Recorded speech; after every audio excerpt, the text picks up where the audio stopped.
Hey, what's up, everybody? This is your boy, the dope ass dude, and I am so very excited to have you on with us tonight. It is going to be an amazing show, y'all. I mean, like, for real, it's going to be super informative. It's going to be super transformative and inspirational. And I am just so excited to have our guest tonight here with us and everything that's going to come about. So if you are not subscribed to the YouTube channel, if you don't mind subscribing to the YouTube channel, and while you're there, go ahead and click on notifications so you can be notified each and every time a new video is uploaded to the site. And then, yeah, just go ahead and share this video so it can get passed on to other people just like you. And if you're unable to catch the podcast on Monday nights, you're always welcome to catch it on the go. The podcast is available on Apple and Apple Podcasts, Google Podcasts, which is now YouTube Music, Spotify, and iHeartRadio. So, giving a special shout out to the On the Go listeners. That community is really growing. So, again, if you're unable to catch the podcast on Mondays, you can always catch it on the go on Apple Podcasts, YouTube Music, Spotify, and iHeartRadio. And if you aren't following the podcast on Instagram and TikTok, you can follow the podcast on both platforms. It is the Dope Ass Dude podcast on both Instagram and on TikTok. And then lastly, if you want to catch us and you can't catch us on YouTube, you can always catch it live on Facebook, LinkedIn, X, which was Twitter, or YouTube. So all of those platforms. And then just a shout out to those who are watching it on LinkedIn. You all are kicking butt. I saw the stats and it's like a lot of you are watching it. So thank you for your support.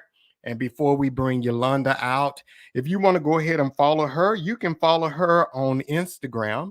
And on Instagram, she is at Yolanda, the therapist. So you can follow her out there. And if after this session, and I'll put this information up a little bit later as well, if you want to set up a session with Yolanda, you can always contact her via email at mefirst@therapyemail.com. So I'm really excited to have Yolanda on the podcast on tonight.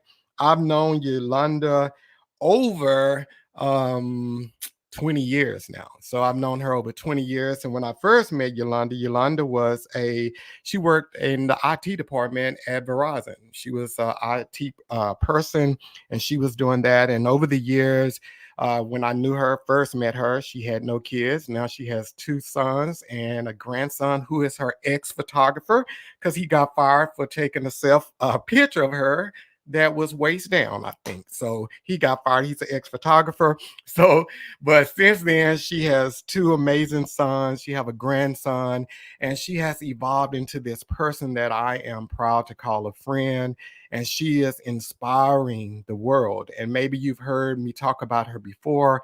Back in December, she had a session, I think it was called Cocoa and Conversations, that I attended. And it was a remarkable thing. You know, she was on there giving tools of how to live a healed and better life. So I'm really excited to have her on here. So excited that I'm not going to prolong it. I'm going to go ahead and bring her on out here. Yolanda. Yeah, what's up? What's up? What's up? What's up? Thank you for That coming was on the an show. amazing intro. Come on Yeah, now. I know. I expect my check in the mail after, it's up with. Cash I at me. got you, baby. I got you. Nah, One but little correction though. I was actually in IT at JC Penney for JC like ten Penney. and a half years. Yes. Okay. Yeah, and So I just remember IT. I remember you worked in IT and everything. mhm. And yeah, and just a little bit, me and Yolanda met at one of the many churches I played at here in Dallas area. So we met and that's been years and years ago. So Yeah, but yeah, it just yeah. shows you how you meet people at one time, but it's for another time in life. So yeah. Absolutely. So Yolanda, tell us a little bit Absolutely. more about you. What else you got going on? Let's see here. Well, back up a little bit since this title is breaking free. I'm gonna tell you how I was able to break free and move into from IT, money, to social work. Because a lot of people, whenever I say that, they're like, "Are you serious? Like you left IT and went to be a social worker? Like they don't make money?" Baby, yes, I do. So we changing that whole narrative about social workers don't make money because yeah, I do. But I will say it was a challenge for me to try to figure out, girl, now how you gonna shift from IT? Now it was a bump to go down to social work, like making half of what I was making at JC Penney. So I was like, Lord, I don't know how I'm gonna do this. I'm about to finish grad school. What's gonna be next? Well, he said, I got you. I was laid off, okay? And so my last semester of grad school, JC Penney actually paid for it. So that's how I was able to make that smooth transition from IT right on into social work. God said, I'm gonna just lay you off. So just go on to it. So there's the freedom right there. So yeah, did that 10 and a half years. Now I'm doing social work. I have been in many different areas of social work. I actually started with a youth shelter. So I did case management for a youth shelter in South Dallas. Um, and with that, I was like, okay, well, maybe I want to work with youth. Even though when I went to social work, my whole plan was to work with victims of domestic violence. Have I done that? Not in the capacity that I thought I would, but I have, like with therapy. So I've done inpatient psych for many years. Whew, learned a lot. And I think that's what kind of pushed me into therapy because once I went back to inpatient psych, that's when I started to pursue my license to become a clinical social worker. So before, like you go to grad school, you get your master's in social work, then you have to take exams to get your license to actually do your licensed master social work. Talk about breaking free with that. I had to take that master's exam twice. The first time that I took it, I was actually going through a separation. So mentally, I was not there. It didn't matter how hard I tried to concentrate and study. I just could not focus on passing that exam for anything. And of course, what happens? That self doubt steps in. Well, maybe I'm really not supposed to be a social worker. Maybe I need to go back to IT. But guess what? I used like all the pain that I went through with that to go right on and dive down and study real hard to pass that master's exam. I was sitting at football practice because I had, well, how old was Caleb? I can't remember how old he was at the time, but baby, 4 days out of the week, I was at the football field. I'm sitting out there with my book, baby. I'm studying. The other moms knew Yolanda's trying to get her master's in social work, so she's studying for her exam. We're praying for you, girl. And so, honey, when I passed it, that team, they celebrated me. And I was like, oh, yes. Okay, Jesus. Yes. So that was master's. Went into the hospital, said, okay, now what we going to do? I'm trying to learn this psych. And baby, listen, mental health matters. I don't know if y'all can see my shirt, but mental health truly matters. It let me see that there are a lot of people out there that really need help and we're not receiving it, especially a lot of people that look like me. Yeah. You come into the hospital, you get medicated, you're back out the door. So how do we break that stigma? You know, with African Americans, Mhm, we fear. I mean, I of course, you know, I see a therapist. I mean, I'm really proud of that because I know the benefits of it, you know, and it mhm. tremendously helps me. It has helped me to set my own self free in a lot of areas. So why do you think people are afraid of seeing a therapist? One, because Daddy, if you're watching, I love you, and they're all the ministers and everybody. But when you're growing up in the church, what are you told to do? You Pray pray about it. about it, you give it to God, and that's it. You're a Christian, you shouldn't be depressed. You shouldn't be anxious. You shouldn't be those things. So they are ashamed to get the help, right? That's the main thing. Two, we don't see, well, we didn't then when I was, going through my program. Are there any therapists that look like me? And if they are, if I meet with them, will they judge me? And so whenever I see clients, that is the very first thing that I say. There is absolutely nothing that you can say to me that will cause me to judge you. I'm here to walk through this with you. And that's what we're going to do. No judgment here. Then, to just lack of education, like you don't know what therapy is like. Yeah. Like, I don't want to go sit on the couch and in a dark room. It's virtual now, so baby, you sit on wherever you want to sit, right? And you think that it's going to be super heavy, which sometimes it is.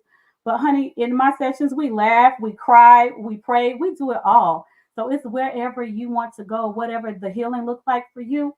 If we need to laugh throughout this session, you're gonna tell me some jokes. That's what we're doing. If it's a crying session, that's what we're doing. It's not as heavy and as you would think that it will be. It's freeing is really what it is. So if you'll just Yeah. take that first step, then you'll see, okay, I can do this. And she gets it. Yeah, and there are different areas of therapy. Some people just think, "Oh, well, I don't have that bigger problems to go to a therapist." Their therapists specialize in so many Absolutely. things, and a lot of people don't Absolutely. know that. Mm-mm. And a lot of people think, like you said, it has to be a big problem. It doesn't even have to be a serious problem at all. When life is good, I'm seeing my therapist, just kind of processing, hey, I had this accomplishment, I had this win. It was kind of stressful, but I'm good. I do my mental health check ins. So sometimes it's just good to have someone to have an outlet other than your friends, because sometimes they're like, I don't really want to bother them with that.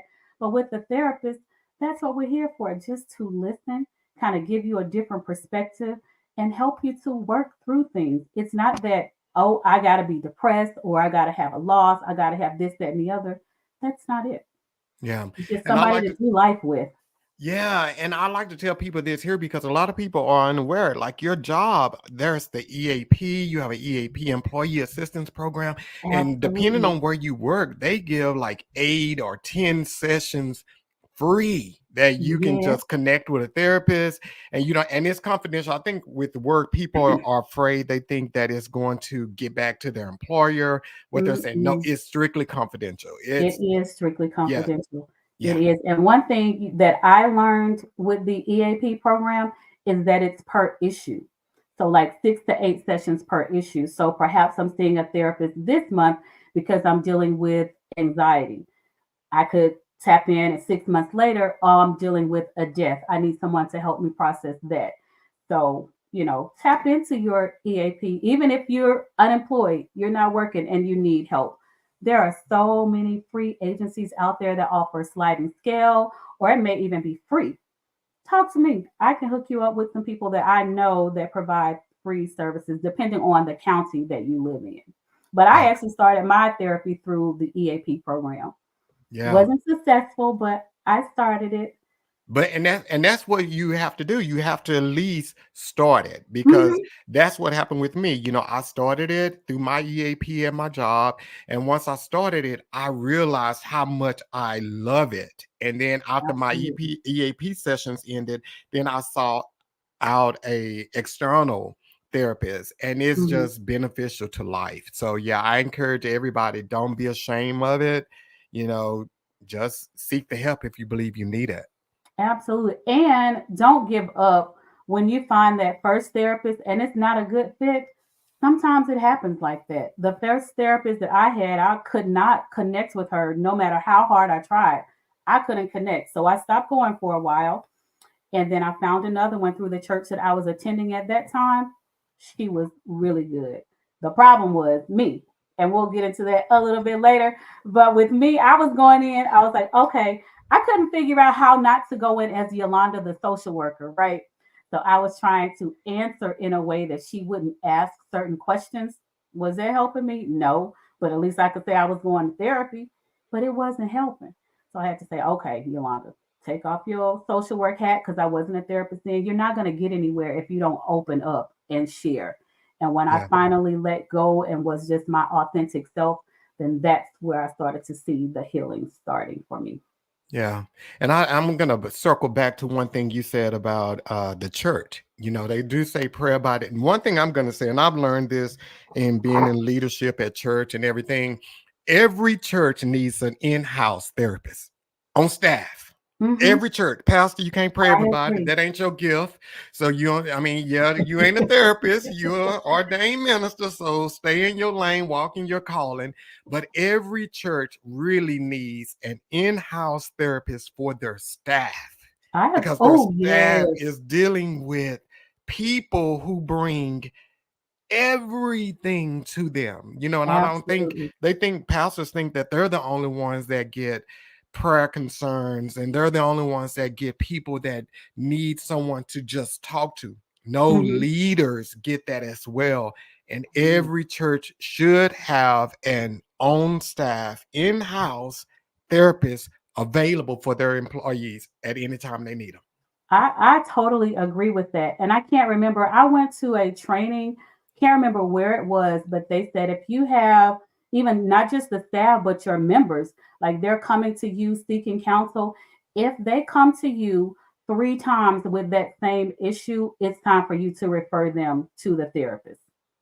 So, we have to include that as well. And I would say not just the staff, but look at how many ministers you are aware of ministers that have committed suicide. Yeah. So I would encourage them to have their therapist as well. When I was working in the hospital, one of the main things they talked about was secondary trauma. And what that is you're taking on, unaware, you're taking on the trauma of other people. I talked to our psychologist there at the hospital. I was like, I don't understand what's happening to me. When I got off work, I would sit in my car and I would just cry. I didn't know why I was crying, but I would sit there and cry before I could drive home. He was like, because you're filled with that secondary trauma, you've got to have a way to release that. So it's the same thing with the church. You're taking on all the things that your members are going through. You're taking on all the tasks that you have within the church. When do you have your release? Yeah. You got to have an outlet. Yeah. Wow. It's really hard. I mean, Yolanda, I'm like you. I remember times I used to sit on the parking lot. I would cry too because I wanted to punch them in their face. That's why I was crying. I was so Well, pissed off hey, with some of them. I wanted to punch them. But hey, I had to pray about it. You had yeah, to look, pray it about it. get like that sometimes. I can't. Well, I will say it. I don't work that no more. There will be patience. You're like, baby, you have taken me there today. I know you got psych issues going on, but wait a minute. There is a little bit of sanity back there, and you don't get to talk to me like that. Right. One, That part. ooh, That part. oh my God, we got called out of our names so many times. You got to duck and dodge. You got to go through training on how to de escalate and what to do if somebody starts choking you and all this stuff. It's a lot. So, baby, your girl, I was like, yep, I have to get a therapist just to come to work to deal with all of this. Because, baby, listen, yeah, it's a lot. Yeah. Wow. It's a lot. So Yolanda, let's get to it. Let's get to why we're here on tonight. So Okay. let's talk about this here. So I need you to answer this here. Is there a difference between hurt and trauma? So, and if there is, let us know what that is. Yes, there is a difference between hurt and trauma. I was, I'm going to actually say, like, there's a difference between painful moments that causes hurt versus trauma. So with hurt, I'm going to say again, it's painful moments that we're able to kind of process through and kind of work through and move on. For example, you made me mad on my job today. I really don't want to come back tomorrow because you hurt my feelings with something that you said. But, at the end of the day, I know that we are all human and I'm going to give you a pass. Why did this cause me to feel this way? And I work through that. With trauma, it's a little bit more lasting. There's a situation or something that has happened that now has a long term effect on you, a negative long term effect on you. It can affect you mentally, psychologically, emotionally. It can affect you in so many different ways. So basically, the hurt, it kind of lasts for a shorter period, but with trauma, that's for a long period. It could be years later and I'm still feeling the effect of something that may have happened to me, a traumatic experience. Something's going to trigger that pain for me in a negative way. Yeah, and the thing is, I think like in the world today, we hear the word trauma so much. We hear it so much. It's the Mhm. reason why, in relationships, we hear the word trauma because I've had traumatic experiences in previous relationships. This is why I do this, or this is why I do that. And not negating that, but, Mhm. like, so how do you, like, first, how do you identify within yourself trauma if you've had a traumatic moment? Yes. So whenever I'll just give an example of what we hear a lot. He cheated in the marriage. Now I'm in another relationship. I have some trust issues. Well, if there was something in particular that happened with that, like he cheated and I went through this, I may have, started having thoughts of wanting to hurt myself. Now I'm going through this with another guy. He may or may not be cheating, but there was something that he said that triggered something in me. Oh, I remember when my ex said this exact same thing. Or I remember when my ex was out late at night. He said that he was at a friend's house, but the whole time he was cheating. To me, that could be a traumatic experience. It's bringing up that past hurt that you thought that you had dealt with, but you really had not, because now it's giving me negative effects on my current relationship. I can't even move forward in the future because now I'm still hanging on to that traumatic experience that I went through. You give someone so many years of your life and then you go through that pain and all the things that comes along with that pain. That's the traumatic experience versus the hurt. Yeah, you did it one time. We're good. I'm going to move past that. But to have that happen so many times, it's hard for you to figure out, how do I move past this? Now it's had a long-term effect. I can't figure out how to trust over here in this relationship. So when it's still holding you like that, it's hard to move forward. So So now how you're do paralyzed. yes, but how do you deal or heal from trauma and you're still in the situation with the person who caused the trauma? How do you deal with that? How do you cope? So one, I gotta acknowledge one, this has triggered me. And oftentimes we don't do that. We'll look at it and say, well, this isn't my ex, so I feel like it's going to get better. And we give them a pass. You cannot do that. You have to acknowledge when you have been triggered, right? And once you acknowledge it, it's time for us to have a talk. One, talk to yourself. Is this something that I feel like I can truly stay in and be okay?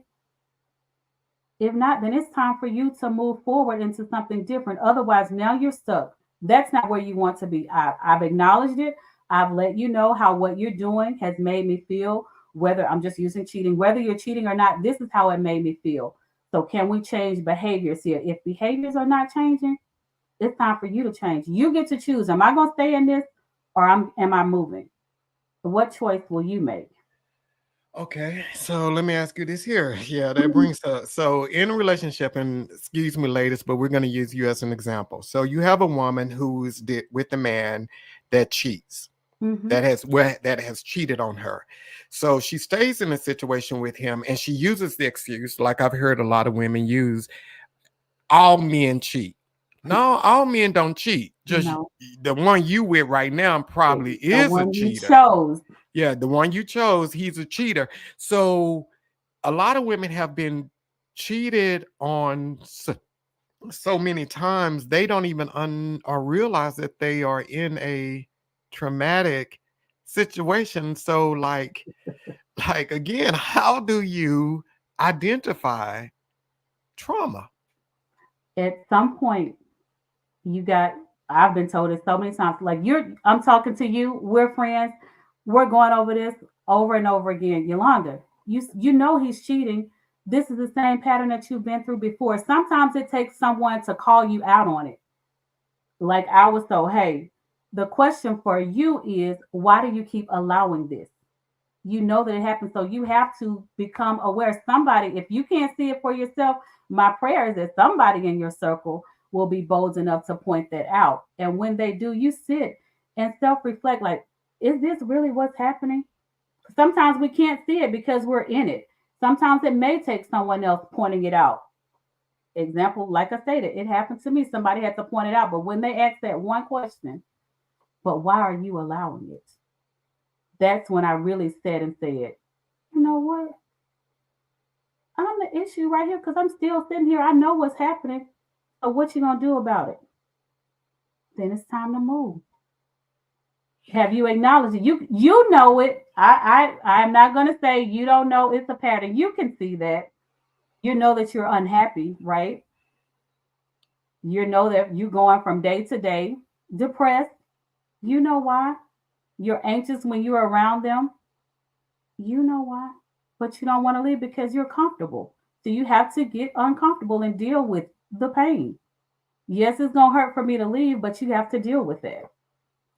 Okay, so and I liked how you said you have to sit in it a little bit. Mm-hmm. And I think that's the scary part for a lot of us because sitting in it, sometimes you have to be isolated Oh from Jesus. it. You have to be Yes. isolated from it. So sitting in it means that sometimes it does mean that you have to sit in the truth of what's going on in your life. So And you and don't that want to acknowledge that truth. yeah, It's yeah, you hard. don't want to acknowledge that. That's hard to do, Yolanda. So what Yes. advice do you have for someone who is in these type of situations and they think they want to get out of it and the reason I'm saying they think they want to get out of it is Uh-huh. because a lot of times we'll say oh yeah, well, I deserve better. I'm gonna move on. I want to move on, but we want to keep the benefits of that relationship, And whether it's sometimes the they don't. car, Look. the house, the money, the clothes, the Mm-hmm. sex, whatever it may be. They want to keep the benefit of it. So how, yeah, like sitting in it is scary when It you is have very scary. to. So what do you say to But somebody? I'm gonna go to, and I skipped all over this. The title of my practice is Me First. But when you're sitting in it, at some point you have to decide, will there ever be a time when I put me first? Am I going to stay in this because I'm comfortable? And what did they say? Stay with the devil, you know? Or are you going to say, I'm truly this time putting myself first? As bad as I don't want to leave, but I know that I need to. It breaks my heart. It can be painful, but I'd rather go through that pain than to stay in the pain that you're in a situation that you don't need to be in. They're gonna be painful. You pick the pain that you want to deal with. Because when I know if I leave on the other side, it's gonna be so much greater. But staying there, is it really gonna be best for you?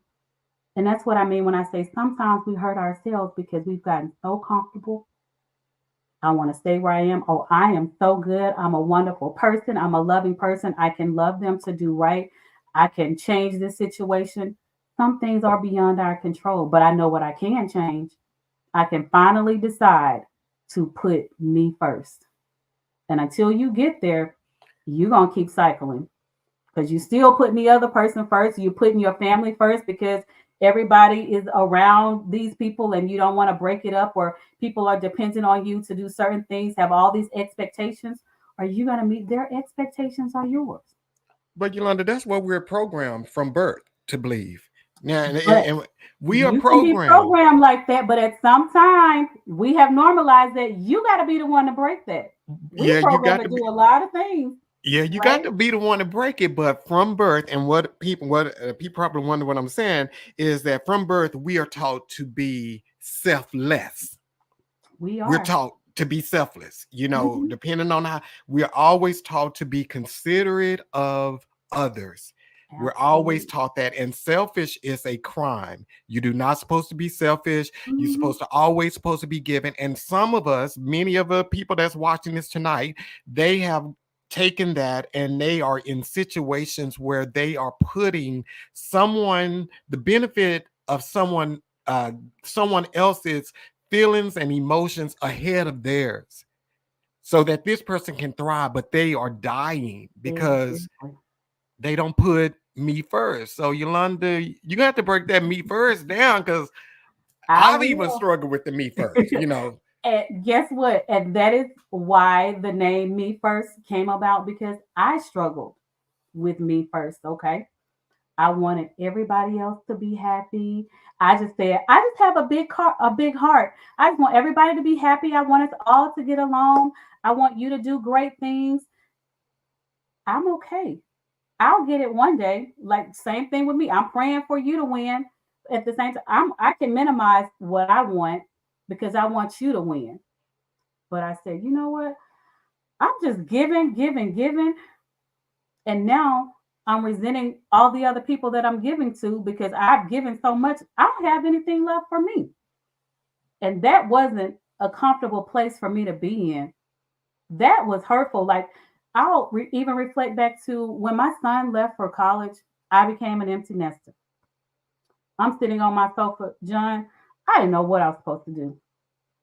And here I am. I'm about to be an empty nester. I'm about to do da da da da da da. I had no clue what I was supposed to do because I was so used to somebody needed me in some capacity. I'm giving to someone else in some type of way.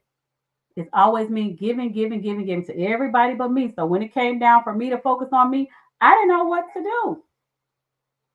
And that didn't feel good. So I had to sit there in that room by myself. And I was like, okay, Lord, it's me and you. I need you to Yeah. show me areas of me so that I can come out of this. I had to talk to my therapist. She was like, tell me like who Yolanda is. Just Yolanda, not as a mom, Nothing else. Just Yolanda, like, what do you want for you? I named everything about my business, what I want for my family, all the things, but I could not name what I wanted for myself or who I saw Yolanda as. And that is what did it for me. Now, am I 100% there? Absolutely not. But am I much, much farther than I was? Yes. But I had to sit there and be uncomfortable. Start journaling, writing things down as things were revealed to me because it was in the stillness that I was able to see. Like, okay, wow, this is you now. And I even told my sons, like, this hurts. Like, y'all act like y'all don't need me. And I was like, well, that's not it, mom. We're just older. And my son has his family. He's taking care of his family. My son is in college, developing his new identity.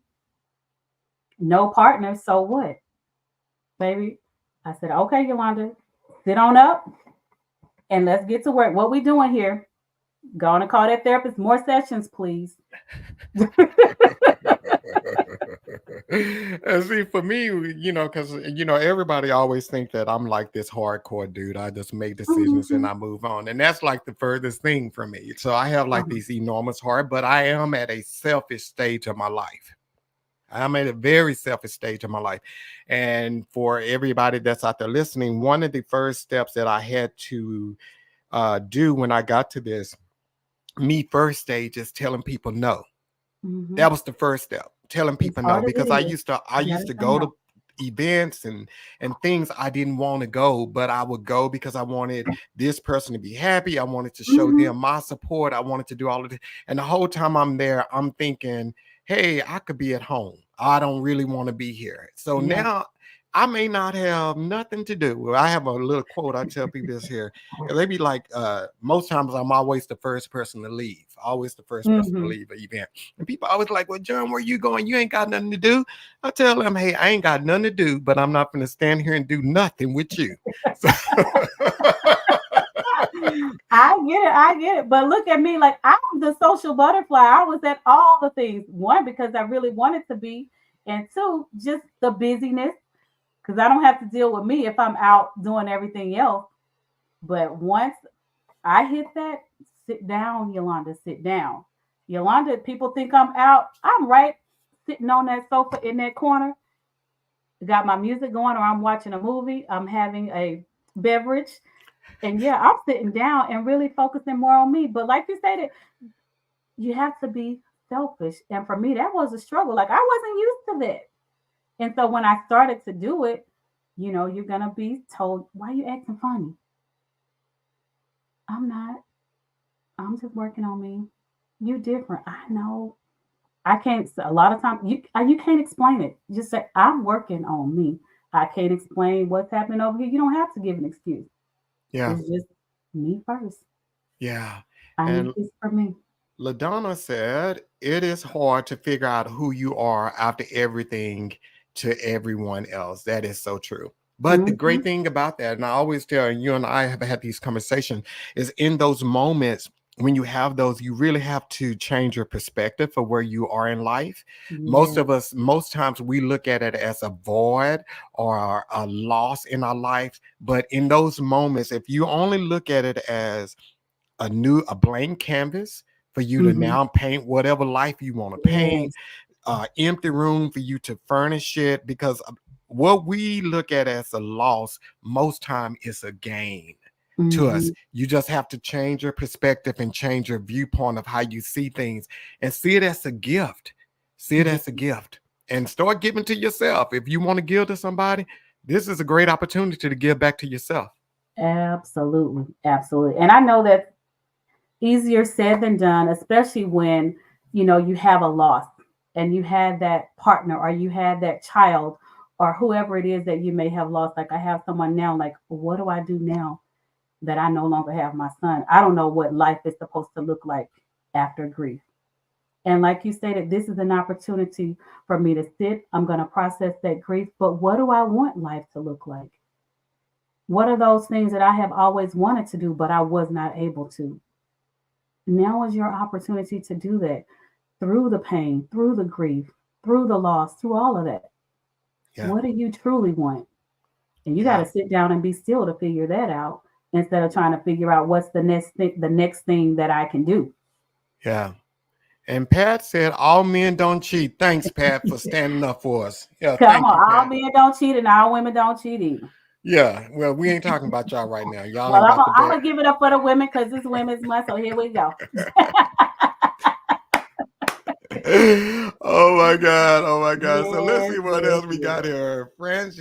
Frenchie said, I have learned to be selfish with time, without Ooh, apology, and without explanation. Yes, Frenchie, that's what I'm talking about. yes, Lord. Yes, Lord. It's the time for me, honey, because we give up so much of our time for things that, like you stated, don't even matter. Either I'm gonna waste my time over here doing nothing with you, or I'm gonna be at home in my peaceful environment, or I'm gonna take myself out to lunch and dinner like John. I'm gonna take time for me, honey, and I don't have to tell you why. It's just I'm not available today. Thank you for considering and keep it moving. But And then that's you true. see her TikTok video of her out having drinks. Can do. Look what Okay. makes you happy. So we got it is very hard when you are used to putting everyone else first. So Yes. true. And again, like I said, a lot of that comes from our upbringing. We Mm-hmm. are taught, and then as at another level to this here. So a lot of that again, we are taught to be selfless, to always give to others and put our needs and our desires behind that. Yes. And then for Mm-hmm. women, some depending on the area that you grew up in, the family you grew up in, women are taught to be submissive to men, and being submissive, sometimes people perceive that as putting this person before you as well, putting Mm-hmm. their needs and their desires before you. And no, they ain't, yeah, no, Or your needs don't matter at all. at all, at all. And that is not it. That is farthest from the truth. But Furthest yeah, from the it's truth. hard. I get it. Like we say all the time, you have to give yourself grace. I know that it is not easy putting yourself first when you have been used to, doing it the other way for so long. But I'm a witness that it's possible. Give yourself grace and know it doesn't happen overnight. Okay, so here we go. Jerry. What up, Jerry? Was the guest from last week. So if you guys haven't checked out last week's episode, Jerry Thompson was the guest from last week. This guy is extraordinary, has a brilliant mind. So let's see what he says. How do Yes. you maintain relationship with people who use their trauma as a crutch Oh, and child. expect others to continually acknowledge their past pain? Yeah. How do you deal with that, Mm. Yolanda? My Lord, my Lord, my Lord, honey. First, you got to decide, is this something that I can handle and take on? I am working with someone on that right now. I said, listen, this is someone that you have said you want to spend the rest of your life with. Know that this is what's coming. She has already told you about the pain that she has from her past. Is this something that you can be patient with? I hope that this person is working through it. Can you be patient as they're working through this? And he was like, I mean, I can try like every little thing. I won't say every little thing, but there are several things that have been done that have been triggering. And now you're like, okay, you're on edge because now I don't know if what to say now because it may be a trigger for them because she's keeps saying, but that hurt me in this way because I dealt with this in the past. I have trauma from XYZ. Do you have the capacity to handle that? And not all of us do. And you have to acknowledge that you don't because what's going to happen is you're going to stay in that. You're going to end up frustrated. Now you're resenting that person and you're causing hurt to both them and yourself. So you have to decide, can I really take this on? And it's not a bad thing if you can't. Acknowledge that I know that you've been hurt. I get the trauma is truly real, but I don't know if I'm going to be the one that's going to be able to have the capacity to work with you to be with you as you work through it. Sometimes you just can't. And that's a real thing. Sometimes you can't. Yeah, and that's another me first moment as well. Absolutely. That's another Absolutely. me first moment because and then I love the way you broke down the secondary trauma earlier Mhm. because a lot of times when we are dealing with people who use their trauma as a crutch, every time they call, they are dumping their their experiences, their Hmm. feelings at that moment on you. And Absolutely. you will be wondering why you're no longer feeling good about life Hmm. and all of that because you're taking on their problems as Yeah. your problems. Yeah. Absolutely. Yeah. That's why I say, do you have the capacity to handle it? And if you want to try and fight through it, then you have to ask that person, well, what can I do to support you when you're going through this? Because I need to know exactly what to do. Otherwise, I'm on eggshell. So you got to know when you're having this moment, what is it that you need from me? That's if you are willing to stay. Find out But, exactly what can I do. but what do you do with people that you are connected with? Like you're married to them and you live in the house with them. Baby, I'm gonna have to go to some couples counseling, but I'm really being serious. And a lot of times that does not happen. But sometimes that is true. It is your spouse. And you again, you said you in this for life, but can I really I'm trying my best. But now our marriage is failing because I don't know what to do. I don't know how to help you. And then you shutting down over here. You're not talking anymore. Now we're isolating. We're doing separate things because we don't know how to work through this. Are we really committed to it? Do you want me to help you through this? Do you even want to move past this trauma? First of all, do you want help in this area or do you want to be stuck? Do you feel like you can't deal with it? Yeah. Okay. So before we go into the healing part of it, so let me ask you this question here. Are Hmm. there questions like, say, for instance, if you are dating someone and the relationship is moving to the next level, are there questions? Do you think there are questions that each person should ask the other person about their past? Like, are there certain things they need to ask before they move on? I mean, I would. First thing I'm asking, what? Tell me about your childhood. What was it like with your upbringing? Because that's going to, if I don't have children, that's going to determine how we're going to raise our children together, right? I want to know. You have history of any type of abuse? I'm asking all the things. Yes, cash or cash money, but you have to have these conversations before I'm saying I do, right? Tell me, what did you work through that? Do you feel like there's areas that you still need to work on with that? Because you got to know what you're getting into. Once, like I stated before, do you have the capacity to handle that? So ask all the things. History of trauma. What was your childhood like? Any bad breakups? Anything that you feel like could affect our relationship going forward? It could be, hey, I was in a relationship where my opinion didn't matter, so I struggle with communication. Is that something that you can be patient with me as I work through that? I want to be open and honest with you, but that's just not my past, you know? So am I willing to do that? And then, yes, okay, well, let's do it. You got to ask all the things. What was your hurt like? What do you feel like you still need to work through? Yeah. Yeah, yeah, yeah. And with that whole childhood thing, and you and I touched a little bit on this here, how what was your upbringing? Depending on what household you was brought up in, there are different styles of, Mm-hmm. you know, raising a child. You know, like nowadays, if a kid got whipped the way I got whipped as a kid, they parents will be in prison, right? Not just jail, prison. They would be in prison serving Yes, yes.3 to 5 for child abuse.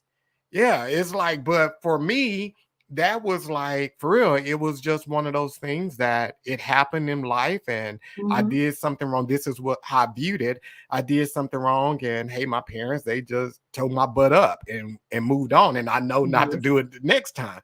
But absolutely. sometimes when people hear those experiences, they're like, "Oh my God, I can't believe you went through that!" And like, how did you survive that? Survive it? It's like, Yes, honey. but what if Discipline, it? honey. We don't What if spare you the got rod. spanked? What if one person got spanked or time out, and this person, it's like it's difference in childhoods and uprearing and all that kind of stuff. It is. And that is why it's very important to have, especially that conversation early on, because there are some people like that are having some marriage difficulties now because you discipline different. Like I spank, you see that as abuse. I want to talk, but talking, okay, now they disrespecting you, they doing all kinds of things. Just is that what we're doing? I'm not raising a disrespectful child. And what we say, I'm not sparing the rod. I'm gonna tap you. There's gonna be some type of consequence for your behavior. We ain't beating our kids now, right? But yeah, you got to have that conversation up front because you got two different, like you stated, upbringings. One, time out. The other one, I'm gonna pop you and you're gonna get over there and sit down and you don't know, you know not to move. Or for my mama, baby, if she gave us a look, we knew to sit down and be still. But now you don't see that all the time. Yeah. Yeah. So Tamika said, you got to tell them folks to cast their cares upon the Lord because you aren't God. That is so true. Amen, honey. So true. Give it to the one who can handle it. And then Yeah. Angelica said, Amen. You must ask, do I have the mental capacity to handle this? Yes. Yes. Yes. And that's just not like with, intimate relationships. That's with family as well. That's with friends as well. You stated, you get invited to all of these things. I want to, but baby, today I don't have the mental capacity for it. When I log off to work, I can have planned for happy hour or whatever. Uh-uh. I can't today. I just don't have the capacity for it. I know we plan for this, but I can't. And that's okay. Don't feel like, oh, I gotta do it, or she's gonna be mad, or we might not be friends anymore. Me first, honey, and I don't have it today. Yeah. And not plugging Jerry, but I got to plug this, brother. So if everybody that's out there, it's a book, Hmm. The Principles of the Live Free Lifestyle. Principles of Yes, the Live Free Lifestyle. I've read this book. It is amazing. Jerry Thompson wrote it. So go on Amazon if you want to, because the book is amazing. It'll help you live a freer life. It's amazing. So let's see absolutely. here. And that's what we Tamika. want to do is break free. Yes, sir. Yes, ma'am. So Tamika wrote, to the point of others putting their burdens on you, you have to drop them as soon as they cast those problems upon you. Or do what I tell them, I gotta go because I can't handle your problem. Tamika, I love you, honey. I can't handle it today. Tamika, I'll meet you on the parking lot. That's what I tell you. You can't handle my problem. Okay, you got one now. So now I'm just playing. So, Oh, and then, goodness. yes, I need those ACE scores. Okay, cool. So, And that's Yolanda, let's a test, for getting your history, like your family history, your upbringing. Nice. Hmm. So let's go to how can healing the wounds. Let's talk about that, healing the wounds of trauma and all of that, because we, coming to an end here. How do you start healing process, and then not just from Hmm. but But just just wounds in how do general. you heal from things? Right. And so I'm always going to start with one, we have to acknowledge that there is some healing that has to take place. You have to become self aware of there is something that is just not right. And I was there. I knew something was off, but I couldn't figure out what it was. So once I said, okay, something is off, let me try to sit and figure out what this is. So I sought help and we dug into, okay, what's different, what changed, and we're going to go all the way back and figure out what it is, that's bothering you. So acknowledge it, seek help. Maybe it's from a therapist, maybe it's from your closest community, your circle, because you have to have someone there that can be that mirror for you, because not all the time can I see this is what needs to happen, but I know if I'm talking to John, he gonna call me out.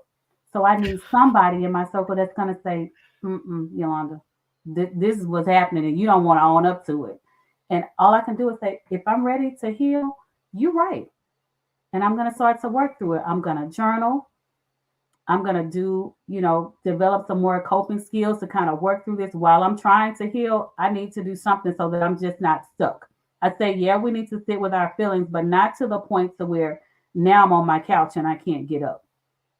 Right? Yeah, this hurts, but I know I still have to live. So I'm getting in this gym. I'm going for walks. I'm journaling. I'm not isolating myself because we're quick to do that. We'll isolate because we don't want anybody to see I really don't have it all together. You think that I do, but I'm not as strong as you make me to be. And own that, especially when you're that strong friend.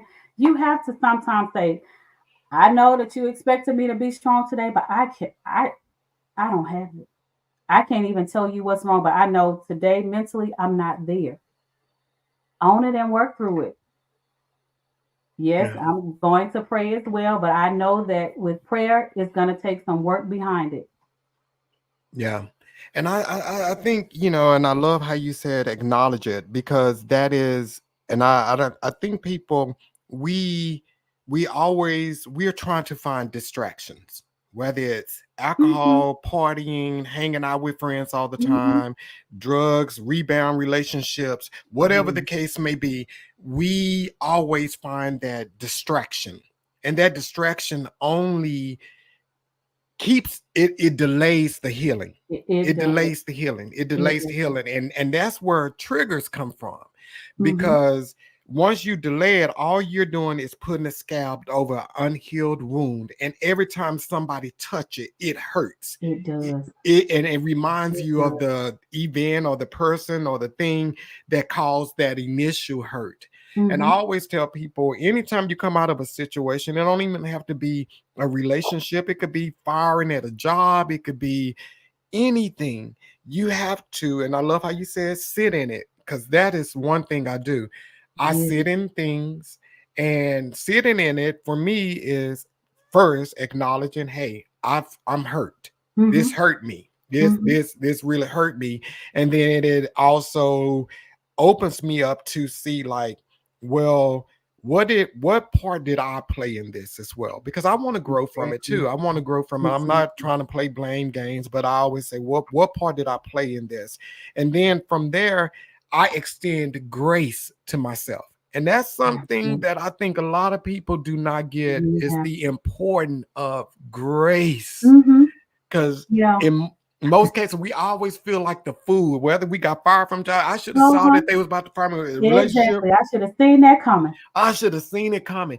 And you have to extending grace is so crucial in the It healing is. process. So crucial. Absolutely. And also, John, with that grace, when we say process, give yourself grace when you always say, I should be further along by now. I should be over this by now.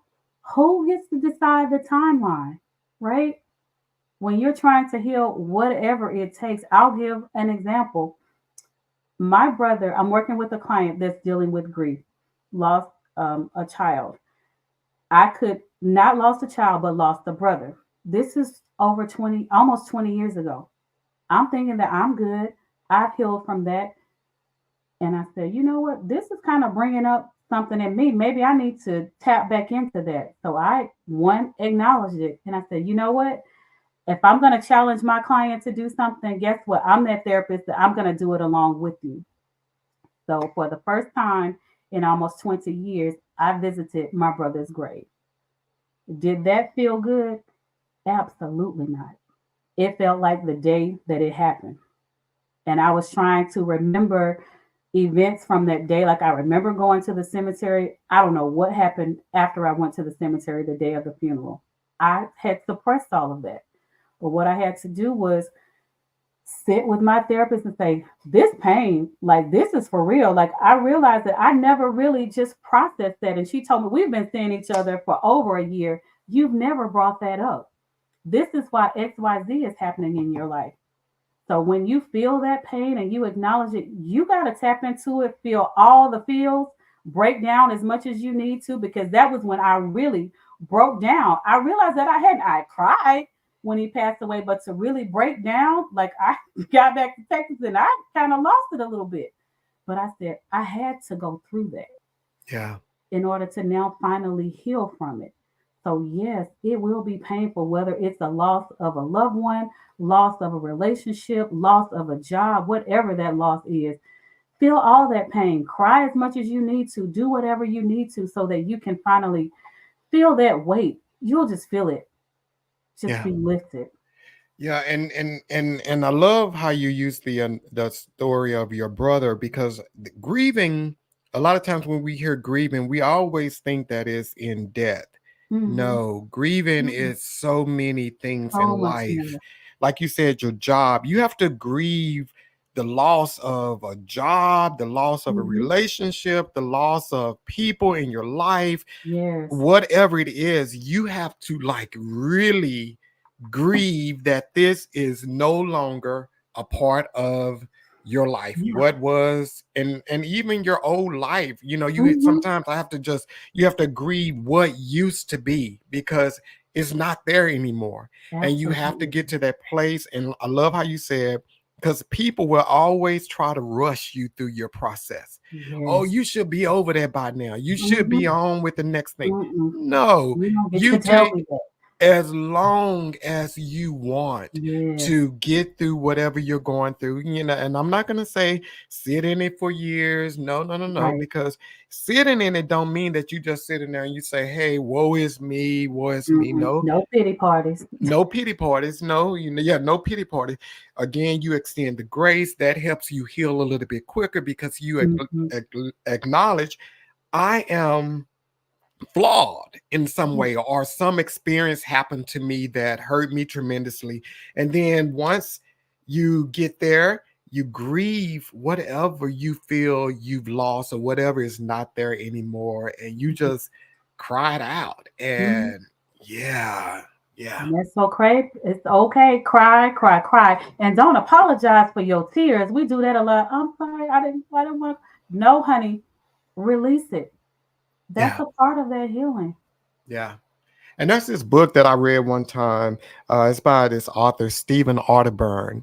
And the name of the book is Healing is a Choice. And he Mm. talks about the man at the Bethesda pool or whatever. He talks about him, and he talks about, Jesus knew, he's omniscient. He knows everything. But he asked that man, do you want to be healed? He Yes. asked him the question.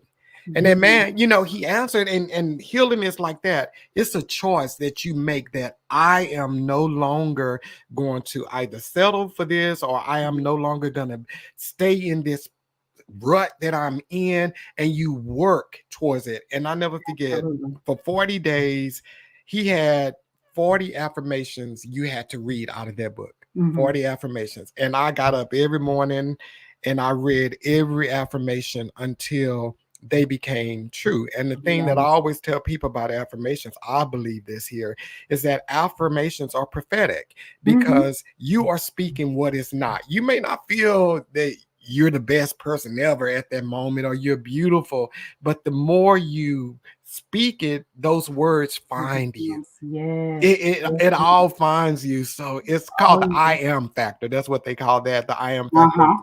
Whatever you say after I am, heaven hears it, and the universe reacts, and it finds you. So Yes, yes, yeah, yes. Honey, I'm big on affirmation. So yes, Lord, I'm yeah, speaking those things that aren't until they are. yeah, yeah, Hmm. yeah, yeah, yeah, yeah. So I let's see love here. it. Tamika said, everybody needs to join. Okay. Thank you, Tamika. Yeah. Yes, baby, Yeesh. because he is gonna keep it real. So Frenchie said, I'm so glad that I tuned in tonight. Very enlightening. Thank you so much. Yes, Tyson thank said, you. amen. And Tamika came back and said, Deborah, what you mean? Oh, define what you mean by grieve. Yolanda, we'll let you take that one, and I'll tag Okay. it at the end too. What if Yes. next? So it's dealing with the loss of whatever. You have lost something, so it's now the emotional, I'll even call it pain, the emotional pain or distress that you feel when you have lost something. Like you stated, divorce, job, loved one, yourself. You're in something and you've totally lost yourself. You dealing with that emotion, the sadness, whether it's sadness, depression, whatever comes along with that feeling of loss. That's what we're meaning by the grief. Yeah. And then yeah, it happens in so many of us, we're grieving and we really don't even know that we're grieving. And that's why I Hmm. say, like with a job, when if we get fired from a job that we worked at for years, and we think that, you have to grieve that because you thought that it was going to be a part of your future.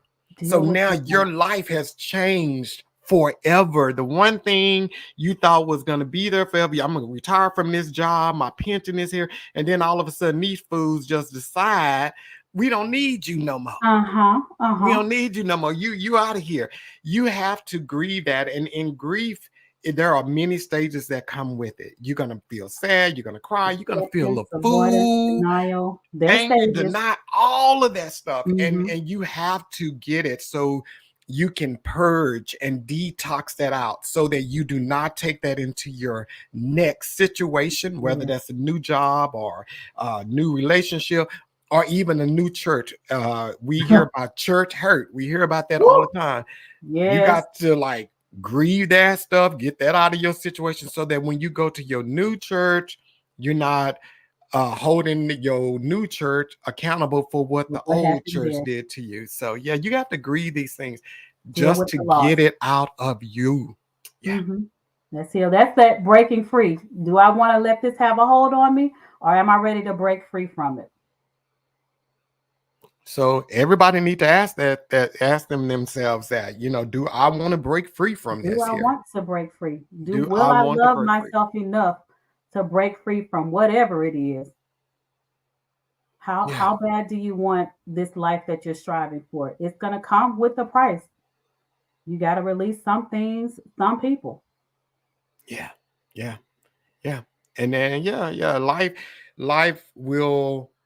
life happens and like everything changes. And like I said, when you get to places in your life and things change and you Mm. see jobs or people or situations, they move on and they're no longer part of your life, just start looking at your life again, that everything that you lost is really not a loss. Sometimes it's God creating space in your life Oh, for new things. And that's what I live by right now. yes, I used to feel there was voids and that I lost stuff, but now I know that it is God just creating space for new stuff. And once I absolutely. embrace that, the new stuff just start flowing in. So Oh, yes. Look, yeah, and to piggyback off that, and then I'll be done with this. But, honey, sometimes we're not strong enough to break free. But when you pray that prayer, Lord, I'm not strong enough to do it, He will break that thing for you. I have seen it happen too many times in my life where I couldn't break. He said, I got you. And yeah, next thing I know, free. And I dare not go back to what He has freed me from. yeah, yeah. And make sure when you pray that prayer, because He's gonna You hear got to you. be ready. You got to be ready because He's gonna You start better be moving ready. stuff. He's gonna start moving stuff, and when He start moving stuff, you got to be ready in that Exactly. moment to let it go. Because if you ain't Yes. ready to let it go, when I tell you, and you trying to hold on to it, and He's trying to move it out of your way, You're and going to be miserable. you're gonna be miserable, and it's gonna hurt you. Even worse. Yeah, Exactly. Hurting ourselves. yeah. So Yolanda, before we get on out of here, so you Uh-huh. having the final words for us on tonight? Um, just again, all of this is a choice. Will you choose to break free? Break free from any hurt, break free from any trauma, break free from anything that you have caused on yourself. Will you love yourself enough to finally break free? Because there is so much greater that's waiting. Yeah, that's what I love to hear. It's so much greater. So Yes. again, if you please go out, follow Yolanda on Instagram. She is Yolanda the therapist on Instagram. Go out and follow her.